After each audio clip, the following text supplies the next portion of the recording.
أعوذ بالله من الشيطان الرجيم بسم الله الرحمن الرحيم إن الذين يكفرون بآيات الله ويقتلون النبيين بغير الحق ويقتلون الذين يأمرون بالقسط من الناس فبشرهم بعذاب أليم اللہ من الشیطان الرجیم بسم اللہ الرحمن الرحیم سورہ آل عمران کی 21ویں آیت ہے اور یہ تیسرا پارہ ہے، اور اللہ تعالی نے یہ بات ارشاد فرمائی کہ ان الذین بلا شک و شبہ وہ لوگ یکفرون جو انکار کرتے ہیں، کفر کرتے ہیں بآیات اللہ، اللہ کی آیات کے ساتھ، اللہ کی نشانیوں کے ساتھ۔ اور جیسے کہ یہ بات معلوم ہے کہ شروع سے بات چل رہی ہے عیسائیت کے رد میں، اور جو آدمی نبی کریم صلی اللہ علیہ وسلم کی خدمت میں حاضر ہوئے تھے اور انہوں نے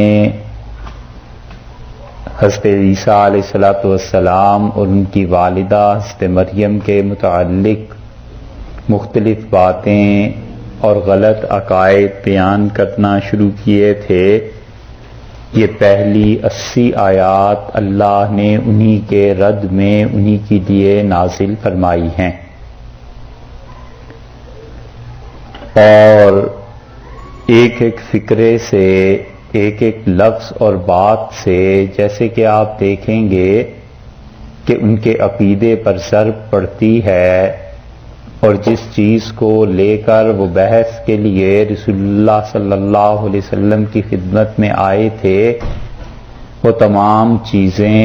اللہ نے ان کا تفصیل سے رد فرمایا ہے۔ تو یہاں سے اسے شروع کیا کہ پہلا جرم ان لوگوں کا یہ ہے کہ اللہ کی نشانیوں سے انکار کرتے ہیں،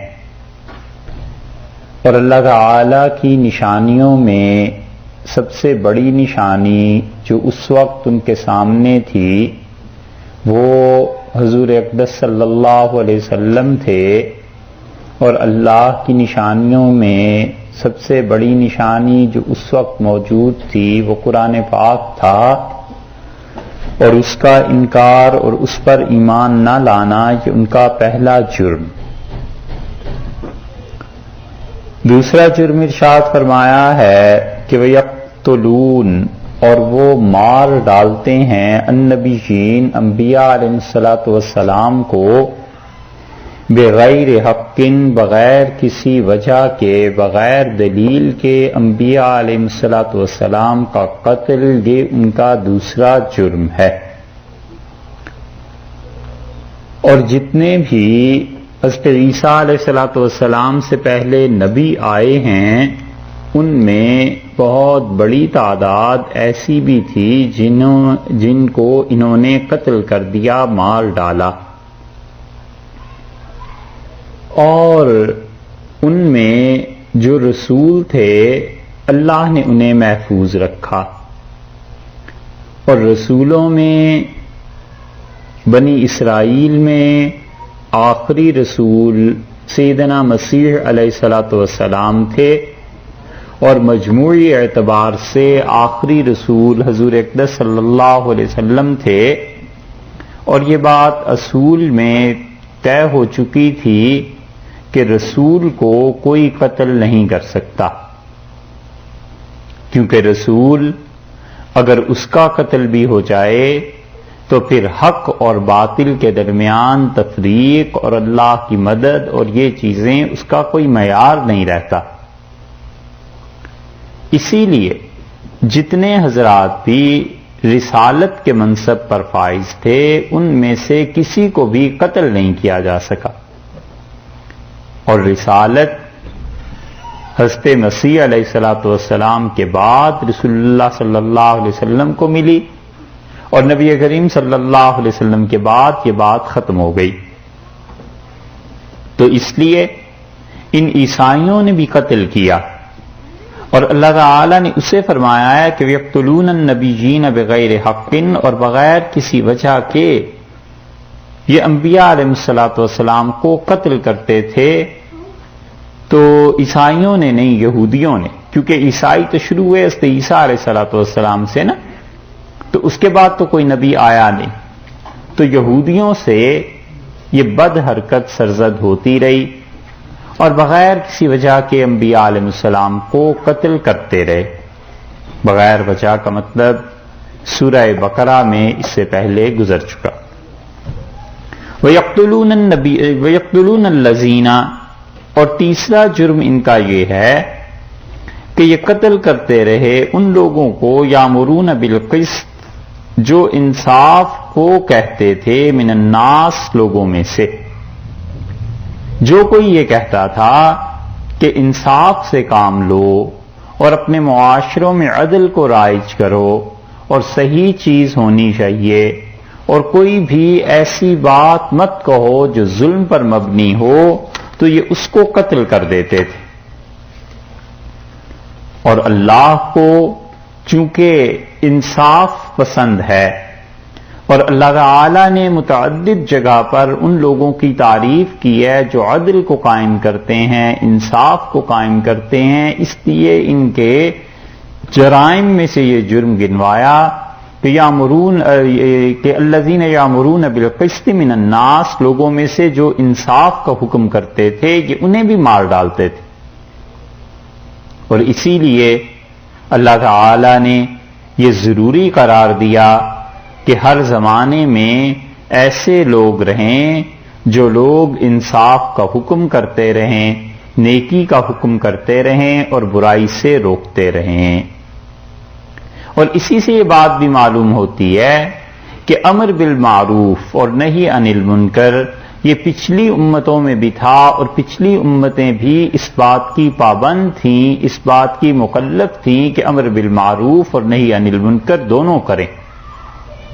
کہ لوگوں کو نیکی کا حکم دیں اور لوگوں کو برائی سے روکیں۔ یہ دونوں چیزیں ہر دور میں رہی ہیں، اور رسول اللہ صلی اللہ علیہ وسلم نے بہت زور دیا ہے اس پہ کہ لوگوں میں نیکی کو عام کیا جائے، پھیلایا جائے، اور برائی سے لوگوں کو منع کیا جائے، باز رکھا جائے۔ حتیٰ کہ حدیث میں آیا ہے کہ اللہ تعالی نے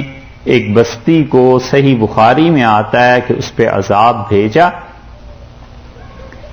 اور فرشتوں نے عرض کیا کہ فیہا عبدک، اللہ آپ کا ایک ایسا بندہ اس بستی میں موجود ہے جس نے آج تک اتنی بھی تیری نافرمانی نہیں کی جتنی دیر میں آنکھ پلک جھپکی جاتی ہے، اتنی دیر بھی اسے تیری نافرمانی نہیں کی۔ تو اللہ تعالی نے فرمایا اس کو بھی، اور ارشاد فرمایا کہ یہ بھی تو نہیں ہوا کہ اس نے میری نافرمانی دیکھی ہو اور کبھی اس کی پیشانی پہ شکن بھی آئی ہو کہ یہ بات غلط ہے، یہ چیز درست نہیں ہے۔ اس لیے برائیوں پر نکیر کرنا، برائیوں کو برا کہنا، یہ فرض ہے ہر انسان پر، اور نیکی کی تبلیغ کرنا یہ بھی فرض ہے ہر انسان پر، فرض عین ہے۔ ان دونوں کو آپ ملا لیں، امر بالمعروف کو اور نہی عن المنکر کو، نیکی کرنے کے حکم کو اور گناہ سے روکنے کو، اس کا مجموعہ کہلاتا ہے تبلیغ، کہ دین کا حکم پہنچانا۔ اور کل وہ آیت گزری ہے کہ اللہ تعالی نے یہ ارشاد فرمایا ہے کہ آپ کے ذمے تو وَإِنَّمَا عَلَيْكَ الْبَلَاغُ، آپ کے ذمے تو یہ ہے کہ پہنچا دیں بس۔ تو تبلیغ کا کرنا یہ ہر مسلمان کے ذمے فرض عین ہے، ہر ایک کے لیے واجب اور فرض ہے، اور جو بھی نہیں کرے گا وہ گناہگار ہوگا۔ فرض عین کا مطلب یہ ہے جیسے جمعہ ہر آدمی پہ فرض عین ہے، جو بھی مرد ہے، بالغ ہے اور مقیم ہے اور کوئی شرعی عذر نہیں ہے جیسے بیماری وغیرہ، تو اس پر جمعے کا پڑھنا فرض ہے۔ ایسے ہی ٹھیک اسی طرح تبلیغ بھی فرض ہے ہر آدمی پہ، البتہ اس آدمی کا تبلیغ کا ذریعہ مختلف ہے تو ٹھیک ہے۔ یہ فرض نہیں ہے کہ کسی خاص شکل میں ہی سارے مسلمان تبلیغ کریں۔ مثلا سارے مسلمان مل کر یہ سوچیں کہ ہم سب دین کا علم ضرور پڑھیں اور مفتی بن جائیں، یہ کوئی فرض نہیں ہے۔ مسلمانوں میں مفتی کا ہونا فرض ہے، سب کا فرض تھوڑا ہی ہے کہ مفتی ہو جائے۔ اسی طرح ایک انسان کو اللہ نے تبلیغ کے لیے یہ چیز دی ہے کہ وہ بول سکتا ہے، لکھ نہیں سکتا، تو اس کے لیے یہ فرض ہے کہ زبان سے شریعت کی تبلیغ کرے، شریعت کو پھیلائے۔ ایک آدمی نہیں بول سکتا، لکھ سکتا ہے، تو اس کے ذمے وہی فرض ہے کہ لکھے۔ ایک آدمی دین کو پڑھ لیا ہے، سمجھ لیا ہے، تو جتنا علم اللہ نے دیا ہے اسی کے بقدر اس انسان پر فرض ہو جائے گا کہ اس علم کو لوگوں تک پہنچائے۔ اتنی بڑی ذمہ داری ہے اس علم کی کہ بڑے بڑے اکابر تابعین رحمہم اللہ وہ کہتے تھے کہ اگر پتہ چلتا کہ علم اتنا ذمہ داری اور اتنی چیزیں ہمارے ذمہ ڈال دے گا تو بس صرف فرض واجب ہی پڑھ لیتے، اس کے بعد نہ پڑھتے۔ تو تبلیغ کی کوئی بھی خاص شکل یہ فرض کفایہ، نفس تبلیغ ہر آدمی پر فرض۔ ایک آدمی کچھ نہیں کر سکتا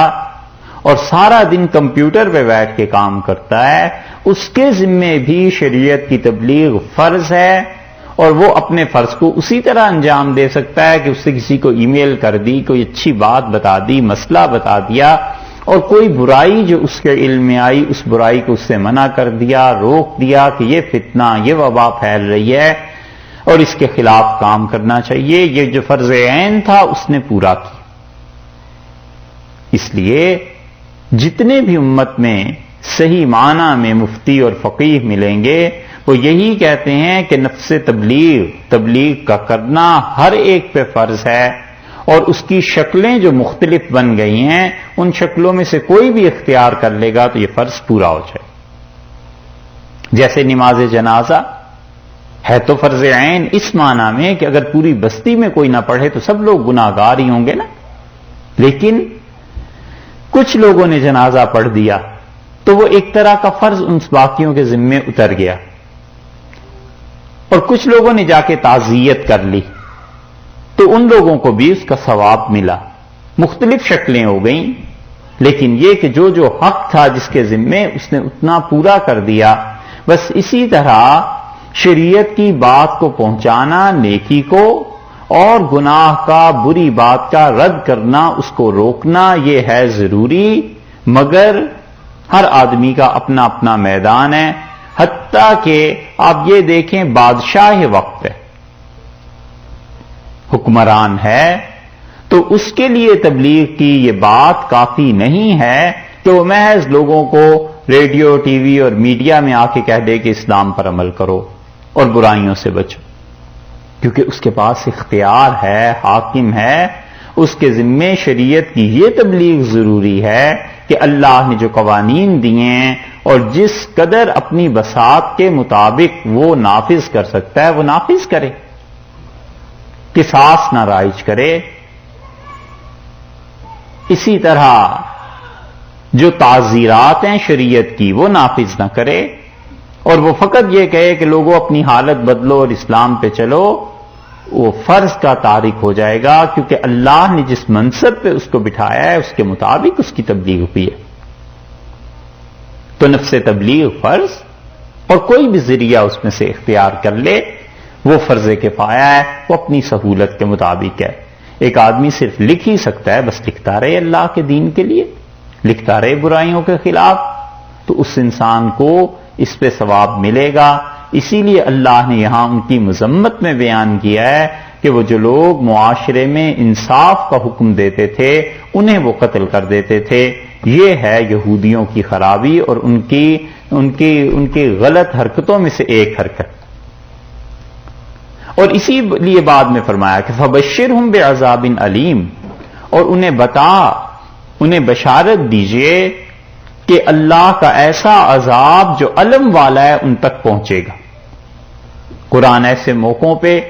بشارت کا لفظ جو استعمال کرتا ہے تو بشارت کا اصل مطلب تو یہ ہے کہ کسی کو خوشخبری سنانا، اور اس سے بھی پیچھے چلے جائیں تو لغت میں بشرا کہتے ہیں یہ جو آدمی کی اوپر کی کھال ہے جسم کی، تو ایسی خبر کا کسی کو دینا جس کے اثرات اس کے بشرے پہ ظاہر ہو جائے، آدمی دیکھ لے جس نے خبر پہنچائی کہ اس پہ اس خبر کا کیا اثر پڑا۔ مثلا اس نے آ کے کہا تمہارے گھر میں آگ لگ گئی، تو اس کے چہرے میں ایک دم سے پریشانی کی کیفیت ظاہر ہو گئی۔ اس نے کہا کہ آپ کا حج کے لیے کرہ نکل آیا، خوشی کی کیفیت ظاہر ہو گئی۔ یہ وہ چیز ہے جو چہرے سے ظاہر ہوتی ہے۔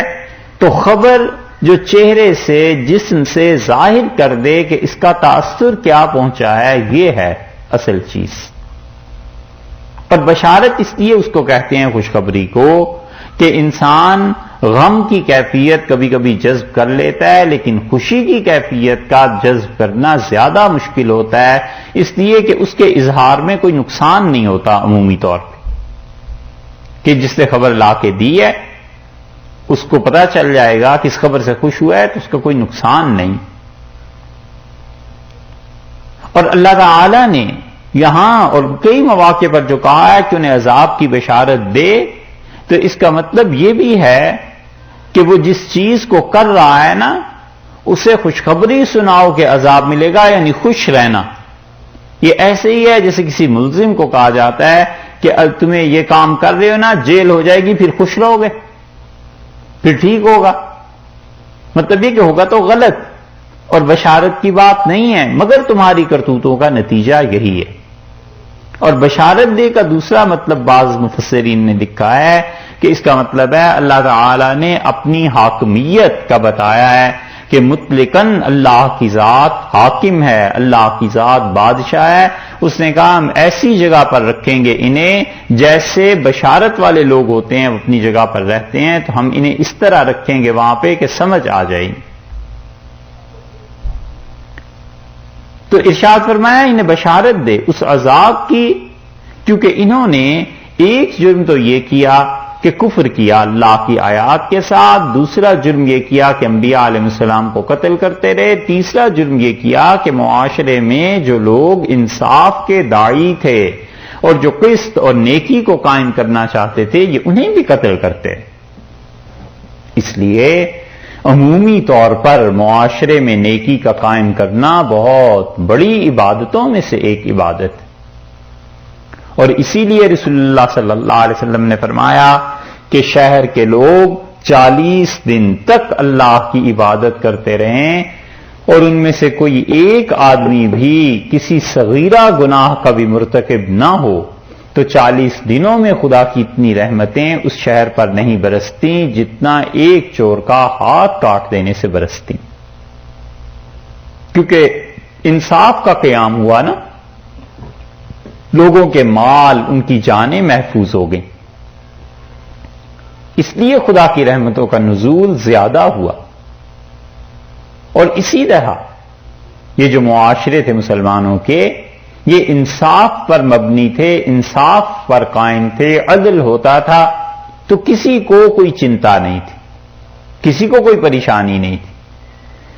پتہ ہوتا تھا کہ جو ظلم ہو رہا ہے اس کا مداوع ہے، یہ جو غلط حرکت ہو رہی ہے تو میرے پاس اختیار ہے، میں قاضی کو جا کے کہہ سکتا ہوں، عدالت میں جا سکتا ہوں اور عدالت اس میں انصاف کا فیصلہ کرے گی، ظلم نہیں کرے گی۔ حضرت علی رضی اللہ عنہ کی ڈھال گم ہو گئی، اور یہودی ایک تھا، اس نے چرا لی تھی، اور حضرت علی رضی اللہ عنہ نے دعویٰ کیا عدالت میں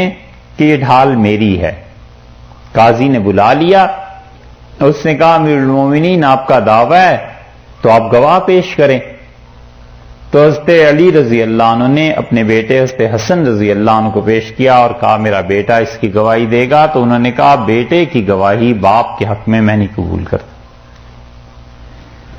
دوسرا گواہ لائیے۔ دوسرے گواہ حضرت علی رضی اللہ عنہ کے غلام تھے قمبر، ان کو پیش کیا کہ قمبر گواہی دے گا، تو انہوں نے کہا غلام کی گواہی آقا کے حق میں یہ بھی قابل قبول نہیں۔ تیسرے گواہ لائیے، اور کوئی؟ حضرت علی رضی اللہ عنہ کا اور تو کوئی گواہ نہیں۔ تو انہوں نے ڈھال یہودی کو دے دی اور کہا جاؤ، اور امیر المومنین کا مقدمہ خارج ہو گیا۔ تو حضرت علی رضی اللہ عنہ جب باہر نکلے، حالانکہ وہ امیر المومنین تھے اس وقت میں، تو اس یہودی نے کہا کہ علی اللہ کی قسم جب تک یہ چیزیں قائم رہیں گی نا تم لوگوں کے درمیان، اس آسمان اور زمین کے درمیان کوئی طاقت نہیں ہے جو تمہاری حکومت کو ختم کر سکے۔ اور پھر اس نے ڈھال واپس کر دی اور کلمہ بھی پڑھا، مسلمان بھی ہو گیا۔ اس نے کہا یہ چیز ہے متاثر کرنے والی، اس سے وہ متاثر ہوا۔ اس لیے انصاف کا قیام یہ ضروری کہ انصاف رہے، اور جن معاشروں میں بھی انصاف رہتا ہے چاہے وہ کافر ہی کیوں نہ ہو، ان کی حکومتیں برقرار رہتی ہیں۔ کفر کی وجہ سے حکومتیں نہیں ٹوٹا کرتی، حکومتیں ٹوٹتی ہیں ظلم کی وجہ سے۔ جہاں بھی ظلم ہوگا اس کا انجام بڑا بھیانک نکلتا ہے، جلد نکلے یا بدیر۔ جب ظلم آئے گا تو تب تباہی آئے گی، وگرنہ کفر کی وجہ سے حکومتیں نہیں ختم ہوتی۔ سارا مسلمانوں کا دور سب عدل پر مشتمل رہا ہے، اور ان لوگوں کے ہاں کبھی ایسے نہیں ہوا کہ کسی کی وجہ سے دب کر کسی نے فیصلہ کر دیا اور یہ کر دیا۔ امام ابو یوسف رحمۃ اللہ علیہ جیسے فقیہ اپنے آخری وقت میں رو رہے تھے، اور انہوں نے کہا میں اللہ اس گناہ کی معافی مانگتا ہوں جس میں ہارون الرشید خلیفہ وقت آئے تھے دربار میں، اور میں نے فیصلہ ان کے خلاف ہی کیا تھا، لیکن جو میرے دل میں آ گیا تھا نا کہ میں ان کی تعظیم کے لیے کھڑا ہو جاؤں، وہ جو گناہ دل میں آیا تھا خدایا اس کی معافی چاہتا۔ ایسے عدل کرنے والے لوگ تھے۔ شریح قاضی تھے رحمت اللہ علیہ، اور بیٹے نے کہا کہ اگر فلاں مال میں خرید لوں تو آپ کا کیا خیال ہے؟ ایک مقدمہ ہے، اور اگر اس میں میرے حق میں فیصلہ ہو جائے تو مجھے بڑا نفع ہوگا، اور اگر مجھے نقصان ہو تو مقدمہ ہار جاؤں تو نقصان ہوگا، لہذا نہ خریدوں۔ تو ان کا بیٹے خرید لو، خرید لیا۔ اگلے دن وہ جو دوسری پارٹی تھی وہ آ گئی شریح رحمت اللہ علیہ کی عدالت میں، اور انہوں نے کہا آپ کے صاحبزادے کے ساتھ یہ سودا ہوا ہے، اور ایسے ایسے انہوں نے بیٹے کے خلاف فیصلہ دیا اور اسے ہو گیا نقصان۔ تو گھر آ کے اس نے کہا ابا اتنا بڑا نقصان آپ نے میرا کر دیا، اور آپ نے مجھے کہا تھا کہ کر لو۔ تو ان کا میرے بیٹے جہنم سے تم مجھے نہیں بچاؤ گے، یہ جو تم نے عدالت میں جانے سے پہلے مجھ سے مشورہ لیا ہے نا، تو میں نے تمہیں صحیح مشورہ دیا تھا تاکہ عدالت میں آؤ اور معاملہ کھلے، اور تمہیں اگر نقصان ہوتا ہے تو عقل ہونی چاہیے تمہیں کہ میں مسلمانوں کا قاضی پہلے ہوں اور تمہارا باپ بعد میں۔ ایسے لوگ تھے، انصاف کی وجہ سے چلتے رہے، اللہ کے فضل کی وجہ سے، کیونکہ لوگوں کو کوئی تکلیف نہیں تھی، کوئی پریشانی نہیں تھی۔ حضرت عبد الرحمن ابن عوف رضی اللہ عنہ کہتے ہیں کہ مجھے لے گئے اپنے ساتھ حضرت عمر رضی اللہ عنہ ایک دن رات کو، اور خیمہ ایک جل رہا تھا، اس میں چراغ خیمے میں تھے جو بھی تھے، اور ہم جب پہنچے تو حضرت عمر رضی اللہ عنہ نے آواز سنی بچے کے رونے کی، اور وہ اس خیمے کے باہر کھڑے ہو گئے، اور تھوڑی دیر میں وہ انہوں نے پوچھا اندر کہ کون ہو؟ تو اس عورت نے کہا تم کون ہو؟ انہوں نے کہا کہ یہ بچہ کیوں رو رہا ہے، میں تو یہاں سے گزر رہا تھا۔ تو اس نے کہا بچہ اس لیے رو رہا ہے کہ اس کا دودھ نہیں ہے۔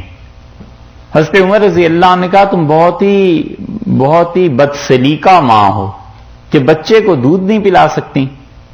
تو یہ ہنڈیا میں کیا ہے آواز جو آ رہی ہے؟ اس نے کہا کچھ بھی نہیں، پتھر ڈالے ہوئے ہیں، اور اس کا باپ مزدوری کے لیے گیا تھا، اور وہ آیا نہیں، اس لیے دودھ نہیں آیا۔ تو حضرت عمر رضی اللہ عنہ نے کہا تمہیں کچھ بندوبست کرنا چاہیے تھا۔ اس نے کہا مجھے تم کیوں کہتے ہو، یہ ساری خرابی عمر کی۔ حضرت عمر رضی اللہ عنہ کو اس کی کیا خرابی ہے؟ تو اس نے کہا اسے نہیں پتا کہ اس کی رعایا فاقے سے مر رہی ہے اور وہ حکمرانی کی اس نے لی تھی۔ حضرت عمر رضی اللہ عنہ چپ ہو گئے اور عبد الرحمن ابن عوف رضی اللہ عنہ کہتے ہیں مجھ سے کہا جاؤ اور ایک اونٹ پر بیت المال سے نوکروں کو کہو کہ یہ چیزیں لاد دیں، اور وہ ساری چیزیں میں لے کے آیا، اور حضرت عمر رضی اللہ عنہ نماز پڑھ رہے تھے اور انہوں نے اس ساری چیزوں کو اتروایا اور کہا کہ میں نے منگائی ہیں اور تم رکھو۔ تو اس عورت نے کہا کہ عمر کی بجائے تمہیں امیر المومنین ہونا چاہیے تھا۔ حضرت عمر رضی اللہ عنہ چپ رہے اور فجر کی نماز کے بعد رو پڑے، اور انہوں نے کہا افسوس عمر کی رعایا میں کتنے بچے ضائع ہو گئے ہوں گے بھوک کی وجہ سے، اور خدا پوچھے گا تو میں کیا جواب دوں گا، اور میرا حکم لکھو سب کی طرف کہ بچوں کے لیے 2 سال تک ان کی ساری خوراک حکومت وقت برداشت کرے گی، ہماری طرف سے ہوگی۔ یہ انصاف تھا، اور پوری مملکت میں بچوں کو 2 سال تک فری کھانا ملتا تھا۔ اور حضرت عمر رضی اللہ عنہ تو بہت بڑے تھے، یہ جہانگیر ابھی وقت ہی کیا گزرا ہے اس کو بھی گزرے ہوئے۔ جہانگیر کے متعلق یہ سارے مغلوں نے حکم دے رکھا تھا کہ ہماری مملکت میں ایجوکیشن فری ہے، میڈیسن فری ہے، حکیم کے پاس چلے جائیں اور اپنا علاج کرائیں اور بل حکومت اس کا پے کرے گی، اور حکمران وقت اس کو جو تھے وہ جو بھی حکمران تھے اس وقت کے وہ پیسے دیا کرتے تھے حکما کو، اور حکیم رکھے ہوئے تھے، اور ہر جمعے کے دن خاص اہتمام سے ہر مسجد کے ساتھ ایک ڈسپینسری ہفتہ وار قائم کی جاتی تھی اور فری دوائیاں وہاں لوگوں کو دی جاتی تھی۔ یہ تو اب کا حال ہے جہانگیر کے دور کا، کیا ابھی کا تو ہے، 400 برس گزرے ہیں۔ یہ انصاف تھا، اس لیے اللہ نے کہا ان یہودیوں کا جرم یہ ہے کہ جو معاشرے میں انصاف کو قائم کرنا چاہتے ہیں یہ اس کو قتل کرتے رہے ہیں، اور انہیں بتا کہ خدا کا عذاب ان پر آئے گا۔